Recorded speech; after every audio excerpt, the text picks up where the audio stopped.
So, what did you miss at Jubilee today?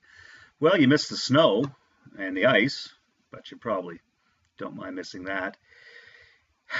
You missed a moment where we got to support Greg Daly as he continues his theological studies at Emmanuel College with a small bursary from the congregation to help pay for books. You missed a moment where we got to say goodbye to Sarah Angus as she heads off to Ireland. We look forward to her coming back, but she's going to teach for a while, and so we'll miss her in the choir, we'll miss her in the community, and we had a moment to say goodbye.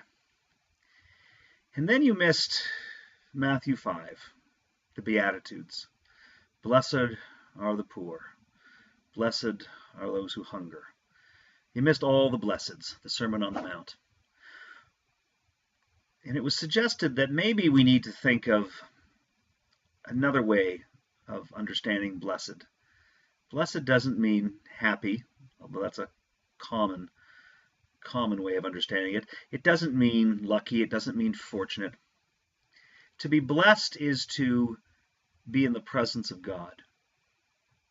So when Jesus says, "Blessed are you who mourn," it's not that you're happy to be mourning. It's that in your mourning you are not alone.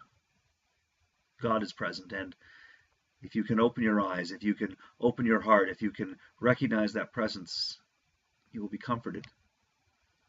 Blessed are those when people speak badly of them. Well, again, if people speak badly of you because of your faith, because of your desire to share the love of God, then indeed you are blessed. You are not alone. God is with you, and you're in good company, because some remarkable people have been ridiculed and spoken poorly of as they tried only to love the world, embrace their community. So when you hear those familiar words from the Sermon on the Mount, I invite you to think of blessed as being in God's presence. It's one way to understand it. And then we went on to hear the prophet Micah, who spoke for God and told us that we should seek justice, love kindness, and walk humbly with God. And we wondered what that meant and realized it's actually very simple. Seek justice. Do the right thing. The right thing right here and now, not the thing that might be right later if this happens and that happens. Not the right thing eventually. Do the right thing right now. And when you can't decide what's the right thing to do the kind thing. Do the nice thing. Be a kind person, compassionate, be pleasant. And finally, walk humbly with God, which is sort of twofold. Walk with God. It's not about special events and big celebrations. It's about walking every day with God, recognizing God's presence as you play cards with your friends, as you look through the window and see the world change, as you talk to a friend on the phone, as you do everything. Take a moment and recognize God's presence with you. Believe, imagine, feel that you are actually walking with God. And then go the next step, and that is to walk humbly with God. And that means you let God be God, and you just be you. Be the child of God you were meant to be, and recognize the whole world doesn't rest on your shoulders.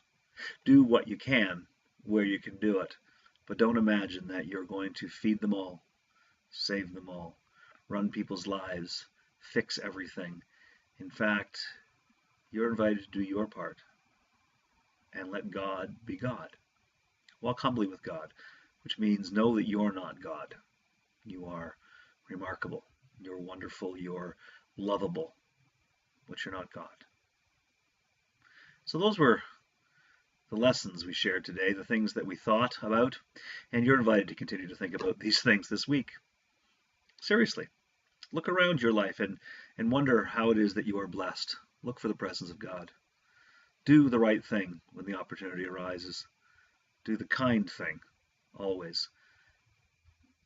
And as you walk with God, humbly recognize that you're not God. You don't have to be.